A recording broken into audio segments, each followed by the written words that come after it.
Bem, muito bem, a gente acabou de ter uma aula, você assistiu, espero eu, sobre o início de Roma, a introdução, como Roma surgiu. E agora a gente vai para Roma República, né? Roma República ela vai surgir entre os anos 509 e 27 a.C.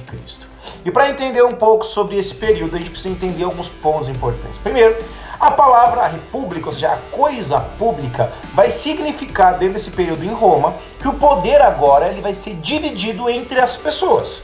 Ou seja, as pessoas que vivem em Roma vão passar a desempenhar o poder, mas é qualquer tipo de pessoa? Não. Somente aquelas pessoas que eram componentes próprios da sociedade, os cidadãos romanos, tá certo? O que não abrange, obviamente, todos os romanos, não era todo mundo que podia participar da coisa pública, das atividades, mas isso a gente vai ver um pouquinho mais na sequência, tá certo? Esse período vai ser um período de grandes transformações, e grandes transformações em todos os aspectos aí da sociedade romana. Então, primeira coisa que a gente precisa entender, e isso vem lá do finalzinho do último vídeo que a gente viu, com a expulsão dos etruscos, tá certo? Que foram os últimos 3 grandes reis de Roma, tá certo? Agora a administração romana precisa ser reorganizada, né? E dentro dessa reorganização, uma coisa fica bem clara: o poder não pode ser mais de um rei, porque os reis estão fazendo muita coisa ruim para os patrícios. Então o poder vai ser dividido entre os senadores. Lembra do Senado que você já viu no primeiro videozinho sobre Roma? Esses senadores agora vão dividir o poder, e o Senado, que antes tinha assim sua relevância, vai aumentar muito mais a sua relevância, chegando a ter 600 componentes lá no século I depois de Cristo. Então, o Senado agora ele vai ser um componente essencial dentro dessa estrutura. Então, primeira coisa que você tem que entender, no lugar dos reis vão entrar agora várias pessoas, e essas várias pessoas vão ter responsabilidades diferentes, tá certo? Que são as magistraturas, né? Cada uma dessas magistraturas, ela era exercida em, no mínimo, 2 pessoas, tá certo? E agora, algo muito importante, você tinha um tempo definido para essas magistraturas. Normalmente, isso girava em torno de 1 ano, às vezes um pouco mais. Então, agora que você entendeu, você precisa saber quem são esses magistrados, né? Os magistrados, obviamente, eram compostos por patrícios, que eles eram escolhidos, obviamente, por uma eleição. E essa eleição, óbvio, era predominantemente formada por patrícios. Então, entendendo essa concepção de república, era um governo da cidade, mas não era um governo para todo mundo. Tanto é que quem escolhia os representantes no início de Roma República eram os patrícios. Então você já sacou, né? Você entendeu quem é que tomava conta da jogada, quem é que tinha todos os privilégios dentro dessa sociedade romana, tá certo? Embora não tivessem essas funções, as funções super especificadas, falando das magistraturas, eles não sabiam, não era um negócio assim, hoje 7 da manhã você fará isso, meio-dia você fará aquilo, 3 da tarde isso, não. Mas existiam algumas funções mega específicas que existiam dentro dessas magistraturas, e eu vou te explicar de uma maneira bem simples quem eram essas pessoas e o que eles faziam, quais eram as principais magistraturas. Bom, primeiro era o governo do cônsul, ou dos cônsules, porque obviamente eram no mínimo 2, tá certo? Eles eram os mais importantes dentro agora dessa concepção de república. Lembrando que agora, dentro dessa novidade da república, a religião e o exército, eles vão andar lado a lado. E essas 2 partes, que são super importantes, né? Porque guiam o povo e protegem a sociedade, elas vão ser responsabilidade total desses cônsules, tá certo? Um ponto importante para você entender é que, caso acontecesse uma treta muito grande, rolou uma treta grande aí! Era escolhido um ditador, tá certo? E ele receberia poder para solucionar essa treta, mas assim que a treta fosse solucionada, você quer ficar com poder, né? Você quer, mas não vai ficar. Devolve o poder aqui e a gente volta às atividades normais. Muito bem. Então, primeiro tópico importante dentro dessa construção das magistraturas e do poder agora da república, cônsules. Além disso, você tem os pretores, né? Os pretores, eles eram responsáveis pela justiça agora dentro da Roma republicana. Além dos pretores, você tem os censores, tá certo? Que eles classificavam quem eram os pops da época, ou seja, os censores eram os caras que iam analisar o seu nível social, iriam analisar qual era o tipo de iPhone que você tem, o tipo de roupa que você usa e o tipo de lugares que você frequenta, tá certo? E além disso tinha o EDES, né, que era a organização da cidade, eram os caras que eram responsáveis pelo abastecimento e pela segurança. Na sequência, você vai ter ainda os questores, tá certo? Os questores são os responsáveis pelas finanças, pelos impostos, porque você vai entender que Roma agora vai se expandir absurdamente e nessa expansão absurda vai ser necessário um controle dessas finanças. Os publicanos, por último, os publicanos você já deve ter ouvido falar, né? Os publicanos, porque eles cobravam as regiões dominadas, normalmente eram pessoas que viviam nessas regiões, né? E eles cobravam em nome de Roma as pessoas que viviam com ele, né, para pagarem os seus impostos, tá certo? O pontífice máximo, olha o nomezinho pontífice, isso lembra a religião católica, era o chefe dos sacerdotes, tanto é que a gente fala que o maior pontífice da igreja católica hoje é o Papa, tá certo? Então essa é a organização social, ficou claro? Importante, cada vitória que Roma vai... esse cargo era tão importante que cada vitória que Roma tinha, ela era atribuída aos deuses, tá certo? E na sequência você tem que entender aqui que a justiça e o dinheiro eram tratados por pessoas separadas, ok? Deu para entender o tamanho do poder e da divisão que agora não se acumula mais em um rei? Deu para entender como a religião ela se torna algo cada vez mais importante dentro do cenário romano, a economia também vai assumindo um papel super forte. Não é difícil perceber isso. Então, os patrícios agora têm essa divisão dos cargos públicos, né, que antes eram de um rei, agora são compostos pelo Senado. Outra mudança muito importante dentro desse período é que agora o ser soldado vai passar a se tornar algo super comum. E o exército de Roma, inclusive, vai ser um dos exércitos mais profissionais que vai existir dentro do contexto da antiguidade, tá certo? Ponto em comum aqui, importante, se ocorresse uma guerra, todos os membros da sociedade, eles deveriam ir à guerra, tá certo?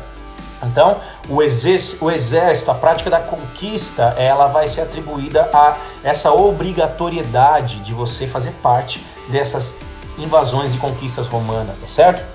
Lembra da Assembleia Curiata que eu tinha falado para vocês? A Assembleia Curiata ela vai perder o poder e olha só como o exército tem uma parcela aqui, porque a partir de agora a antiga Assembleia Curiata vai ser chamada de Assembleia Centuriata, tá certo? Sendo muito mais importante que a primeira. E obviamente os seus membros eles vão prover em grande maioria do exército romano, que era dividido em quê? Em centúrias, tá certo? Que eram um governo, um grupo de 100 soldados. Às vezes passava um pouquinho, tinha um pouco menos, mas a base era essa, as centúrias. Então a Assembleia Centuriata. O que esses caras eles faziam? Eles analisavam as propostas de interesse público, tá certo? Então perceba que as camadas, de novo, que estavam analisando tudo que era importante para a sociedade romana, era o exército, eram os patrícios. E beleza, professor, mas eu aprendi na outra aula que você deu que não eram só de patrícios que viviam em Roma, existia uma galera chamada de plebeus, né? Onde é que estão esses plebeus no meio disso tudo? É aí que vem o ponto. Entre os séculos V e o século III, os plebeus eles vão buscar melhores condições de vida, melhores condições econômicas, políticas e sociais. Esse período entre o século V e o século III vai ser chamado de período das revoltas da plebe. Tá certo? Por quê? Porque os plebeus vão perceber que eles são importantes dentro do cenário romano, afinal de contas, lembra que eu falei para vocês, caso existissem guerras, conflitos, conquistas, todo mundo deveria ir para essa conquista e o plebeu pensou, tá legal, tá todo mundo indo pra guerra, eu vou pra guerra, eu venço a guerra, eu volto da guerra, e o que eu ganho com isso? Nada, eu não ganho absolutamente nada com isso. Ou seja, os plebeus eles participavam das batalhas, mas eles não recebiam os benefícios. E pior ainda, olha como o negócio vai ficar louco, porque o plebeu ele ia para a batalha e quando ele voltava, normalmente ele se endividava. Por quê? Porque não tinha empregados para manter aquelas terras zoadas, que eram as últimas terras que os patrícios deixavam para eles, né? Então ainda mais se a batalha fosse muito longa, aí você voltava com uma dívida absurda. Resultado, olha só, você luta em nome de Roma, você vence as batalhas em nome de Roma, você volta perdendo basicamente aquilo que você já tinha conquistado. Você está endividado agora. Se você está endividado, você tem que pagar suas dívidas. E você não tem dinheiro para pagar as dívidas. Resultado, você poderia se tornar escravo de Roma. Escravo de Roma, tá certo? Por não ter dinheiro para pagar suas dívidas. Ou seja, alguns plebeus até melhoravam de vida com o comércio, outro, mas não era a regra. Existia essa questão da escravidão e esse temor, tá certo? Então, cansados desse contexto todo, os plebeus começaram a pensar um pouquinho. Peraí, o que eu posso fazer? Né? O que eu posso fazer para conseguir ser percebido pelos patrícios? Bom, resultado, cansados dessa proposta romana, eles vão decidir não ajudar mais, trabalhando em um exército. Tá bom, beleza, a luta de vocês vão lutar, a gente não vai lutar, a gente não vai trabalhar. Então, existe um episódio muito curioso que eles vão abandonar a cidade de Roma e eles vão para o monte sagrado, né? E quando eles abandonam esse período de Roma, os patrícios eles percebem uma coisa óbvia, que eles estão totalmente vulneráveis, inclusive a conquistas. Então, já que eles estão vulneráveis, eles percebem que eles têm que atender algumas, pelo menos, exigências desses plebeus, tá certo? Porque senão a casa vai cair pro lado deles. Então, tudo é questão de estratégia. Resultado, alguns pedidos foram aceitos, né? E leis foram criadas, né? Como as leis de direitos, ou seja, e deveres que antes, por exemplo, eram orais. Eu falei, por exemplo, 2 vezes. Por que eu falei, por exemplo, 2 vezes? Eu não vou cortar isso, porque a gente vai seguindo o baile, tá certo? Então, olha que loucura. As leis, até esse período, elas eram orais. Então, os plebeus vão falar o seguinte, cara, tá errado isso aí. Então, essas leis têm que passar a ser escritas, tá certo? E essas leis vão ser escritas, elas vão ser colocadas expostas para o povo romano, elas vão ser escritas por patrícios e plebeus para evitar manipulações, e essas leis vão ser conhecidas, olha só, importante para as provas que vocês vão fazer de história aí, como leis das 12 tábuas. Isso vai ser, essas leis das 12 tábuas vão ser escritas em 450 a.C., né? A participação dos plebeus na política vai começar a surgir a partir desse período, tá certo, gente? Ou seja, os plebeus vão ter representantes no Senado. Esses representantes dos plebeus agora no Senado, eles vão ter um nomezinho muito específico, tribunos da plebe. Então, os plebeus adquirem agora o direito de leis que tentam regular um pouco a vida dentro de Roma, e agora eles têm representantes também entre os magistrados, que são os tribunos da plebe. No início eram 2 tribunos, tá certo? Outros direitos que os plebeus vão conseguir adquirir, olha só que coisa louca, né? Eles vão ter o direito de casar com patrícios, sim, isso era proibido para plebeus, eles não podiam, e o nome da lei que vai aceitar essa proposta é chamada de Lei Canuleia, né? E na sequência é óbvio, né? Eles vão pedir uma lei que acabe com essa ideia boba de escravidão por dívidas, né? Então, essa lei vai ser chamada de Lei Licínia, que é a lei que vai acabar com a escravidão dos plebeus, caso eles fossem lutar em nome de Roma. E talvez você está escutando o trem de Hortolândia nesse momento, tá certo? No geral, as diferenças vão continuar, mas alguns plebeus, eles vão conseguir sim enriquecer dentro desse período, né? Após a formação dessas leis, após as revoltas da plebe, eles vão ser um tipo de nobreza dentro de Roma, tá certo? Porque é um tipo de nobreza, porque é uma minoria, né? Eles vão ser chamados de homens novos ou cavaleiros. E por que eles vão ser chamados de homens novos ou cavaleiros? Bom, eles vão ser chamados de homens novos ou cavaleiros porque eles eram autorizados a andar a cavalo. Gostou dessa? Cavalo, cavaleiro, fez sentido, na verdade, cavalo, cavaleiro. E por que isso era tão importante? Porque dentro de Roma, andar a cavalo era um símbolo de status em Roma. Olha só que coisa doida. Então, a partir de agora, alguns plebeus conseguem uma certa ascensão dentro da sociedade romana, tá certo? Deu para entender um pouquinho até aqui? Vamos continuar, você está comigo? Presta atenção, porque agora a gente já começou a estruturar um pouco o mapinha do que foi essa república. Eu já disse para você que no período da república, o militarismo ele vai se tornar algo fundamental. Roma vai passar a conquistar regiões, né? Roma até hoje é conhecida como um símbolo absurdo de conquistas, de avanços, né? De criações fantásticas, né? Qual vai ser a chavezinha que vai virar? Porque Roma poderia ter parado com algumas conquistas, mas a grande chave de virada dentro dessa transformação de Roma em um caminho para um império são as guerras púnicas, tá certo? As guerras púnicas vão ser o pipoco da história. Vai ser um momento que Roma vai assim, ó, mano, voei, tá certo? A palavra púnica significa fenícios, tá certo? Então, o que os fenícios têm a ver com esse rolê todo? Vamos lá. Nessas batalhas, né, a grande treta vai acontecer entre Roma e Cartago. Cartago é uma região lá no norte da África, que ela foi fundada pelos fenícios, tá certo? Então, a treta toda vai começar por uma ilha chamada Ilha de Sicília, que era uma ilha estratégica para avanços, tá certo? E vão ocorrer 3 grandes episódios dentro das batalhas de Cartago, tá certo? Em 3 espaços de tempo bem específicos. Mas a gente pode fazer um bem bolado para ficar simples para você entender, porque a gente não quer enrolação aqui, afinal de contas você está tentando se preparar para uma prova, ou talvez você está tentando entender um pouco mais sobre o contexto histórico da época, né? Mas a gente vai fazer um bem bolado aqui entre 264 e 146 a.C., período das guerras púnicas, tá certo? E o que você precisa saber sobre as guerras púnicas, então? Bom, você precisa saber que a primeira guerra púnica, Roma venceu. Importante essa informação, tá certo? Roma venceu e vai obrigar Cartago a pagar uma indenização bem alta aí devido à guerra, tá certo? Na segunda guerra, o que acontece? Roma vence de novo. Vence outra vez. Os cartagineses são assim, vamos lá, não deu. É você com a cremosa, é você com a crush, né? Tentou a primeira, não deu. Tentou a segunda, não deu de novo. Ah, professor, na segunda não deu. Na segunda não deu. E na terceira, não deu de novo. Não deu de novo. Cartago vai perder mais uma vez, né?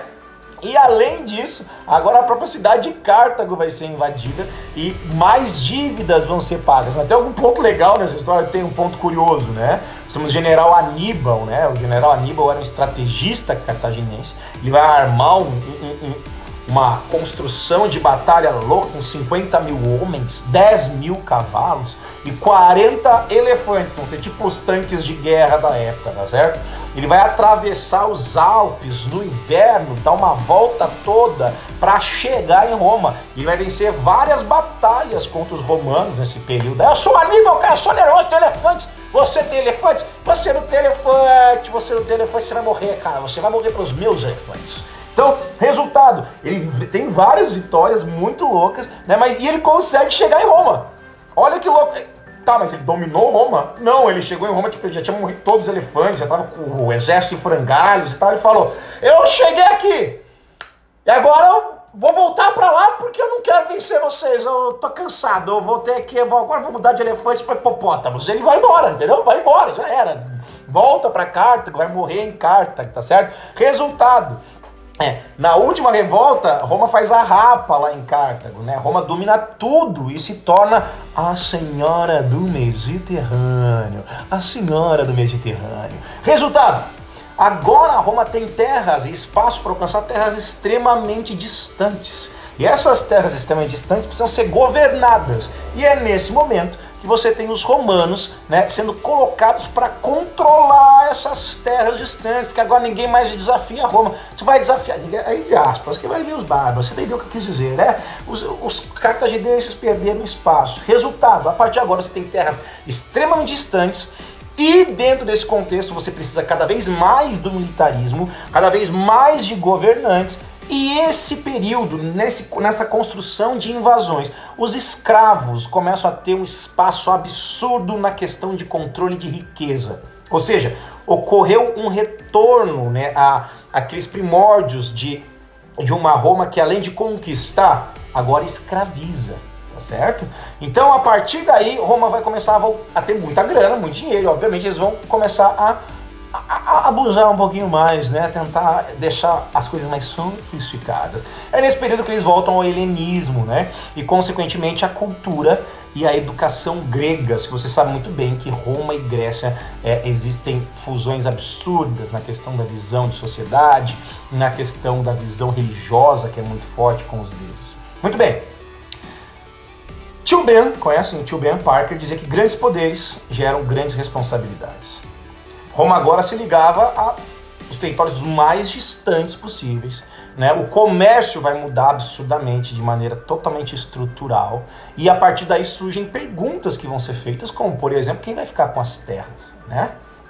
Nessa distribuição, né, as terras agora são um foco muito importante de questionamento e de necessidade. Então, as terras públicas têm que ser divididas. E nesse cenário se destacaram dois nomes, Tibério e Caio, os irmãos Graco, tá certo? Por quê? Os irmãos Caio e Tibério são tribunos da plebe. Você já entendeu o que é um tribuno da plebe. Um tribuno é alguém que deveria defender os ideais dos plebeus dentro da política de Roma. Eles propuseram passou um gato aqui do nada. Eles propuseram uma reforma agrária. E qual que é o objetivo dessa reforma agrária? Redistribuir as terras públicas, principalmente para quem? Para as pessoas que não tinham acesso a essas terras. Agora tinha terra pra caraca. Poxa, então vamos redistribuir essas terras. Resultado, quem é que vai reagir de novo? A nobreza reagiu. Vai reagir como? De forma violenta. Porque tem alguém lutando em nome do favor dos pobres e indefesos. Resultado, os irmãos Caio e Tibério vão ser mortos, tá certo? De forma violenta, tá certo? Resultado disso, crises começam agora a se tornar de novo, né, mais comuns dentro da construção da República, né? Devido às crises, em 107 a.C., um general chamado Mário buscou mudanças lá no exército romano, né? E ele vai criar uma nova visão de exército. Ele vai dizer o seguinte, cara, a partir de agora, os soldados eles vão ter salários fixos, né? E a partir de agora, já que os soldados vão ter salários fixos, a guerra ela vai deixar de ser um dever e ela vai passar a ser uma forma de você sair da miséria. Então, a partir de agora, se você era miserável, mas, poxa, eu entro no exército, eu vou receber um salário fixo, fora a questão das divisões das conquistas das regiões dominadas.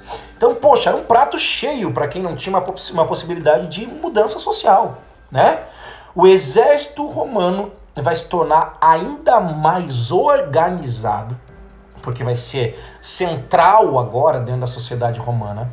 E os soldados vão se tornar cada vez mais leais aos seus chefes, obviamente, porque eu sou recompensado com as conquistas das regiões. E os chefes, esses generais romanos, eles vão começar a ter uma popularidade absurda. Eles vão ser os influencers da época, entendeu? Os caras vão ter muitos likes, inclusive a quantidade de likes que eu tô tendo nesse vídeo, que tá sendo absurda, não consigo nem contabilizar, porque, obviamente, as pessoas gostam de história, né? Então, esses grandes generais, eles vão atrair soldados. E aí vem um ponto importante, porque se o exército ganha poder, o Senado ele vai perdendo força, assim como as assembleias.